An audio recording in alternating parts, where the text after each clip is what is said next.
አሁን ያለንበት ግንቦት ወር ተአምረኛ ወር ነው። ፖለቲከኛም ነው። የኢትዮጵያ ፖለቲከኞች የተወለዱት በግንቦት መሆኑ አንዳች ሚስጥር ያለው ይመስላል። ውድ ቤተሰቦች ዛሬ በአገልግላችን ያቀረብነው ግንቦትና የኢትዮጵያን ፖለቲካ ታሪክ ነው። በቀረብኝ ኖሮ ለምን በላሁት አያበቅለው የለ ሰኔና ግንቦት የግንቦቱ ባሰ አረም በስቶበት ይላል የሀገሬ አዝማሪ። ግንቦትና ልደት ከዚህ እንጀምር። የግንቦት ወር በክርስትና እምነት ተከታዮች ዘንድ ትልቅ ቦታ አለው ይለናል የኢትዮጵያ ኦርቶዶክስ ተዋሕዶ ቤተክርስቲያን ስንክሳር መጽሐፍ። ምክንያቱ ደግሞ የጌታ ኢየሱስ ክርስቶስ እናት የሆነችው ቅድስት ማርያም በወሩ መጀመሪያ ግንቦት 1 መወለዷን ተከትሎ ነው። የገናናው የሸዋ ንጉስ የንጉሠ ሳህለ ሥላሴ የልጅ ልጅ የታላቁ ንጉሠ ነገሥት ዳግማዊ ምኒልክ የአክስት ልጅ እንዲሁም የግርማዊ ቀዳማዊ አፄ ኃይለ ሥላሴ አባት የሆኑት ልዑል ራስ መኮንን ወልደ ሚካኤል የተወለዱት በግንቦት የመጀመሪያው ቀን በ1884 እንደነበር ተክለ ጻዲቅ መኩሪያ የኢትዮጵያ ታሪክ በሚለው መጽሐፋቸው አስነብበዋል። ከአምባላጌ እስከ አድዋ በተደረጉ ውጊያዎች ላይ በመሳተፍ ጀግንነታቸውን ያስመሰከሩት እኚህ ሰው ከቤተ መንግስት ባለሟልነት ጀምሮ በወታደርነት፣ በጦር መሪነት፣ በግዛት አስተዳዳሪነትና በዲፕሎማትነት በፈጸሟቸው አኩሪ ተግባራት ምክንያት ንጉሠ ነገሥት ዳግማዊ ምኒልክ የዙፋናቸው ወራሽ ሊያደርጓቸው ያስቡ እንደነበር ታሪክ ያስረዳል። ታዲያ እኚህ ታላቅ የአገር ባለውለታ የግንቦት ትሩፋት መሆናቸውን የታሪክ ድርሳናት መስክረዋል።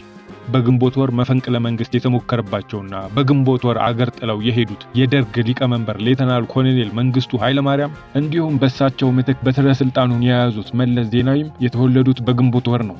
ኮሎኔል መንግስቱ የተወለዱት ወታደሩን የተቀላቀሉት የመግደል ሙከራ የተደረገባቸው፣ መፈንቅለ መንግስት ሙከራ የተደረገባቸው፣ በርካታ ጀነራሎቻቸውን ያስገደሉትና አገር ጥለው የወጡት በግንቦት ወር መሆኑ ግርምት ያጭራል። በመንግስቱ እግር የተተኩት መለስ ዜናዊም የተወለዱት ስልጣነ መንበር የተቆናጠጡት ከኤርትራ ጋር የተደረገውን ጦርነት ያወጁት ምርጫ 97ን ቀልብሰዋል የሚባሉት እንዲሁም የቀድሞ ቅንጅት አመራሮችን በማሰርና በይቅርታ እንዲወጡ ያደረጉትም በዚሁ ግንቦት ወር ነበር። ግንቦትና ሞት ገናናውና መናኙ የታላቁ አክሱም ንጉስ አፄ ካሌብ ያረፉት በግንቦት ወር በ20ኛው ቀን እንደነበር ታሪከ ነገሥት በሚለው መጽሐፋቸው የተነተኑት መምህር ደሴ ቃለብ አፄ ካሌብ ከአክሱምና አካባቢው አልፈው ቀይ ባህርን ተሻግረው የደቡብ አረቢያ ህዝቦችን ያስገበሩ ታላቅ ንጉስ እንደነበሩና ከአይሁዳዊው ንጉስ ፊንሃስ ጋር ያደረጉትን ጦርነት በድል ካጠናቀቁ በኋላም አባ ጴንጠሊዮን ገዳም ገብተው እንደመነኑ ጽፈዋል። በኢትዮጵያ ፖለቲካ ታሪክ ስማቸው በጉልህ ከሚጠቀሱት እንስቶች መካከል አንዷ የሆኑት እቴጌ ምንትዋብ ያረፉትም በግንቦት ወር ነው። የአፄ ባካፋ ባለቤት የነበሩት እቴጌ ምንትዋብ ጎንደር የኢትዮጵያ ነገስታት ማዕከል በነበረችበት ወቅት የነበራቸው ተጽዕኖ ከፍ ያለ እንደነበር ታሪክ ጸሐፊው ተክለ ጻዲቅ መኩሪያ ያስነብበውናል። ባለቤታቸው አፄ ባካፋ ከሞቱ በኋላ በተከታታይ በነገሱት በልጃቸው ዳግማዊ አፄ ኢያሱ እንዲሁም በአፄ ኢዮአስ ዘመን መንግስታት ትልቅ ሚና ነበራቸው። ከፖለቲካ ተሳትፏቸው በተጨማሪም ዛሬም ድረስ በበርካታ ጎብኚዎች የሚጎበኙ አብያተ ክርስቲያናትን አሳንጸዋል። ከዚሁ ከመካከለኛው ዘመን የኢትዮጵያ ታሪክ ሳንወጣ አፄ ሰይፈ አርዕድ እና አፄ እስክንድር ከዚህ ዓለም በሞት የተለዩት በግንቦት ወር መሆኑን በታሪክ ተመዝግቧል። የኮተቤ ሜትሮፖሊታን ዩኒቨርሲቲ የታሪክ መምህር የሆኑት ዶክተር ስዩም አለማየሁ የዳግማዊ አፄ ቴዎድሮስ ባለቤት እቴጌ ጥሩ ወርቅ ውቤ በግንቦት ወር 1860 ማረፋቸውን ይጠቅሳሉ። እቴጌዋ ያረፉትም ከባለቤታቸው ሞት በኋላ ከልጃቸው ከልዑል አለማየሁ ቴዎድሮስ ጋር ወደ እንግሊዝ ሲሄዱ እንደሆነ በታሪክ መዘገቡንም አስታውሰዋል። አንጋፋውና ዝነኛው ጋዜጠኛ ጳውሎስ ኞኞ ይህችን ዓለም በሞት የተለያት ግንቦት 29 1984 መሆኑን ዜና እረፍቱ ይናገራል። የጳውሎስ ኞኞ ስም ሲነሳ ወደ አብዛኛው ሰው አእምሮ የሚመጣው በቀለም ትምህርት ብዙም ሳይገፉ በድፍን ኢትዮጵያ ዝነኛና ተወዳጅ ለመሆን ያበቃው የጋዜጠኝነት ስራው ነው። በዘመናዊ ትምህርት 4ኛ ክፍልን ያልተሻገረው ጳውሎስ በተፈጥሮ የታደለው የማንበብ የመጠየቅና የመመራመር ተሰጥኦ በጋዜጠኝነት ሙያው አንቱታን አትርፎለታል። በኢትዮጵያ ድምጽ ጋዜጣ፣ በአዲስ ዘመን ጋዜጣ፣ በኢትዮጵያ ዜና አገልግሎት፣ በኢትዮጵያ ቴሌቪዥን እንዲሁም በኢትዮጵያ ራዲዮ ሲሰራ ጋዜጠኝነትስ እንደ ጳውሎስ የተባለለት ይህ ሰው በርካታ መጻሕፍትንና ቲያትሮችንም ለአንባቢያን አበርክቷል። ሁሉን እወቅ የሚሆንን ያዝ የሚለው የሐዋርያው ጳውሎስ መልእክት በውስጡ እንደሰረጸ ይናገር የነበረው ጳውሎስ መንገድ ላይ ወድቃ የሚያገኛትን ቁራጭ ወረቀት ሁሉ በንባብ ልምዱና ከአማርኛ በተጨማሪ ሌሎች ቋንቋዎችን የሚናገርና ይጽፍ እንደነበር ግለ ታሪኩ ያመለክታል። ጳውሎስ የፕሬስ ነጻነት እንዲከበር በተባበሩ ሞግቷል። ይህ ተጋድሎም ለማስፈራሪያ ለዛቻና ለእንግልት ዳርጎታል። ጳውሎስ ጋዜጠኛ ብቻ አይደለም፣ ብዙ የሙያ አይነቶችን ከባለሙያዎቹ ባላነሰ መልክ ይከውን ነበር ይባላል። ግልጽነት፣ ድፍረት፣ ለወገን ደራሽነትና ጨዋነትም የጳውሎስ መገለጫዎች እንደነበሩ ብዙዎች ምስክር ናቸው። የፊደል ገበታ አባት በመባል የሚታወቁት ቀኛዝማች ተስፋ ገብረስላሴ ግንቦት 26 1992 የእስትንፋሳቸው መጨረሻ ቀን ነበር። ግንቦትና ሹምሽር ተጓዡ ጋዜጠኛ ሄኖክ ስዩም ግንቦት 17 2010 ግንቦት በታሪካችን ምዕራፍ በሚል በድሬ ቲዩብ ባቀረበው ጽሑፍ ታሪክ ከግንቦት ጋር የተለየ ነገር አለው እንድንል የሚያደርገን ግንቦት የንግስና ሞር በመሆኑ እንደሆነ ገልጾ ግንቦት ቤተ መንግስት የገባው ኢህአዴግ ብቻ አይደለም ሲል ተንትኗል። ለምሳሌ አጼ ምኒልክ ለመጀመሪያ ጊዜ ወራሻቸው ልጅ ኢያሱ መሆኑን የገለጹት ግንቦት 10 1901 እንደነበር ጳውሎስ ኞኞ በመጽሐፉ ጠቅሷል። የንጉስ ሚካኤል ታሪክ ደግሞ በዚሁ ግንቦት 1906 ንጉሰ ወሎ ወትግሬ ተደርገው መንገሳቸውን ይነግረናል።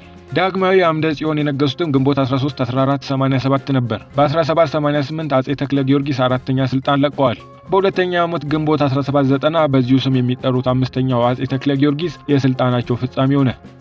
በ1810 ግንቦት አጼ ጓለ ግዛታቸው መፈጸሙን ፕሮፌሰር ጌታቸው ኃይሌ በባህር ሐሳብ መጽሐፋቸው ይነግሩናል። ዳግማዊ ኢዮያስ የተባሉት ንጉስ ግዛትም በ1813 ተፈጽሟል። ግንቦትና ጦርነት የደጋው ክርስቲያንና ኢማም አህመድ ጦርነቶች የከፈቱት ግንቦት 1531 እንደነበር የሚናገሩት የታሪክ መምህሩ ስዩም የሸዋና ጎጃም ጦር ያለ አግባብ እምባቦ ላይ የተዋጋው ግንቦት 1874 እንደሆነ በታሪክ ተመዝግቦ ይገኛል ብለዋል። በታሪክ ድርሳናት እንደሰፈረው ደም አፋሳሽ ጦርነቶች የታዩበት ግንቦት የንጉስ ምኒልክ በኋላ ዳግማዊ አጼ ምኒልክና የንጉስ ተክለ ሃይማኖት ጦር እምባቦ ላይ ከባድ ውጊያ አድርጓል።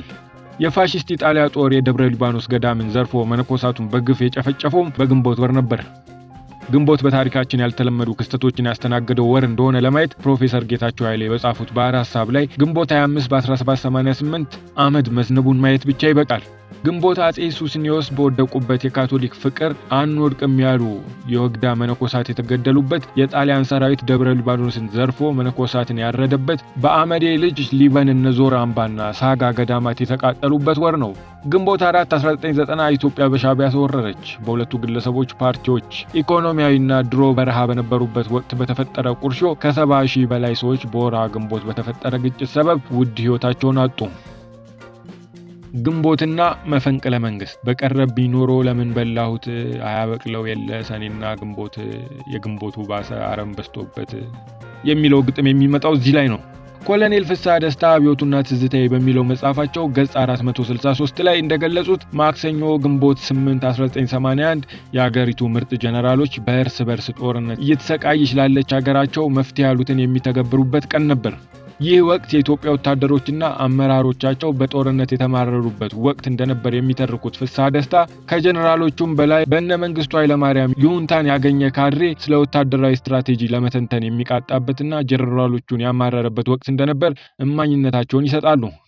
በገፈፋና በግድ ጦር ሜዳ ይቀላቀሉ የነበሩ ወታደሮች በቁርጠኝነት ይዋጋ የነበረውን ሰራዊት መንፈስ እንደቀየሩት ታሪክን የኋሊት በማስታወስ ይህ ሁሉ ጥንቅጥ ያሳሰባቸው የጦሩ መሪዎች ኮሎኔል መንግስቱ ኃይለማርያም ከስልጣን ካልተወገዱ ኢትዮጵያ የገባችበት ችግር ሊፈታ እንደማይችል አምነው መፈንቅለ መንግስት ለማካሄድም እንደወጠኑ ያወጋሉ። አዲስ አበባና አስመራም የመፈንቅለ መንግስት መሪዎቹ ማዕከል ሆኑ። ሆኖም የአዲስ አበባው ማታ ላይ እንዲሁም የአስመራው ደግሞ ከአንድ ቀን በኋላ ግንቦት 9 1981 ላይ ከሸፈ። አዲስ አበባ ውስጥ ሙከራውን ያደረጉት ጀነራሎች ራሳቸውን ገደሉ፣ ተገደሉ፣ ታሰሩ። አስመራ ላይ ደግሞ ግንቦት 9 1981 የ102ኛ አየር ወለድ ክፍለ ጦር በምስራቅና በሰሜን የገጠማትን ጦርነት ሲመሩ የኖሩትን ጀነራሎች አይናቸውን ጎልጉሎ በየጎዳናው እየጎተተ አንገታቸውን ቆርጦ ወታደር በመሪዎቹ ላይ ብቻ ሳይሆን ጠላት በማረካቸው ላይ ሊያደርገው በማይታሰበው አረመኔያዊ ድርጊት አስመራን የደም አበል አደረጋት። በአጠቃላይ በመፈንቅለ መንግስቱ ከ137 በላይ የጦሩ አመራሮች ታሰሩ። ከነዚህ መካከልም 28 ጀነራሎች፣ ከ20 በላይ ኮሎኔሎች፣ ከ20 በላይ ሻለቃዎች፣ ከ20 በላይ ሻምበሎች ይገኙበታል። ገንጣይ አስገንጣይ የሚባሉት ሳይቀሩ አንዳንዶቹ የኢትዮጵያ መንግስት ቀኝ እጁን በግራ እጁ ቆረጠ ሲሉ፣ ሌሎቹ ደግሞ ኢትዮጵያ የጦር መሐንዲሶቿን ገድላ በላች ብለው ጽፈውታል። ከሁለት ዓመት በኋላ ግንቦት 13 1983 ከቀኑ 6 ሰዓት ላይ ጓድ ሊቀመንበርን አሞካሽቶ የማይጠግበው የኢትዮጵያ ሬዲዮ ደም መፋሰስ እንዲቆም ሰላምም እንዲሰፍን በልዩ ልዩ ወገኖች የሀገሪቱ ፕሬዝዳንት መንግስቱ ኃይለማርያም ከስልጣን መውረዳቸው እንደሚበጅ የታመነበት ስለሆነ ይህንኑ በማመዛዘን ፕሬዝዳንት መንግስቱ ኃይለማርያም በዛሬው ዕለት ከስልጣን ወርደው ከኢትዮጵያ ውጭ ሄደዋል። ፕሬዝዳንቱ ከስልጣን በመውረድ አገር ለቀው በመሄዳቸው የሪፐብሊኩ ምክትል ፕሬዝዳንት ሌፍተናንት ጀነራል ተስፋዬ ወልደ ኪዳን ተክተው ይሰራሉ ሲል አወጀ። ግንቦት 20 1983 ህወሓት ኢህአዴግ አዲስ አበባን ተቆጣጠረ። የመንግስት ስልጣኑንም በይፋ ተረከበ። ግንቦትና ምርጫ። ግንቦት 7 1997 በኢትዮጵያ ከዚህ ቀደም ከተካሄዱት ምርጫዎች በተሻለ ሁኔታ የብዙሃን ፓርቲ ምርጫ ተካሄደ። ኢትዮጵያውያን በታሪካቸው ለመጀመሪያ ጊዜ በምርጫ ነፃ ለመውጣት በሙሉ ልብ ወደ ምርጫ ጣቢያ የጎረፉትም በዚህ ወር ነው ሲል አልጀዚራና ቢቢሲን ጨምሮ ዓለም አቀፍ መገናኛ ብዙሃን ዘግበው ነበር። የወቅቱ ጠቅላይ ሚኒስተር መለስ ዜናዊ በምርጫው ዕለት ማታ ከግንቦት 8 1997 ጀምሮ የሚጸና የአስቸኳይ ጊዜ አዋጅ አወጁ። የምርጫውን ውጤት ተከትሎ በተወሰደ መንግስታዊ እርምጃ ብዙዎችን ለሞት ለእስርና ለስደት ዳርጓል። ግንቦትና ፍርድ። ግንቦት 18 1999 በደርግ ዘመነ መንግስት ከፍተኛ ባለስልጣናት ላይ የሞት ፍርድ ተፈረደባቸው። ግንቦት 24 2003 የሞት ፍርዱ ወደ ዕድሜ ልክ እስር ተለወጠ። ግንቦትና የግንቦት ፖለቲካ እንዲህ እያለ ይቀጥላል።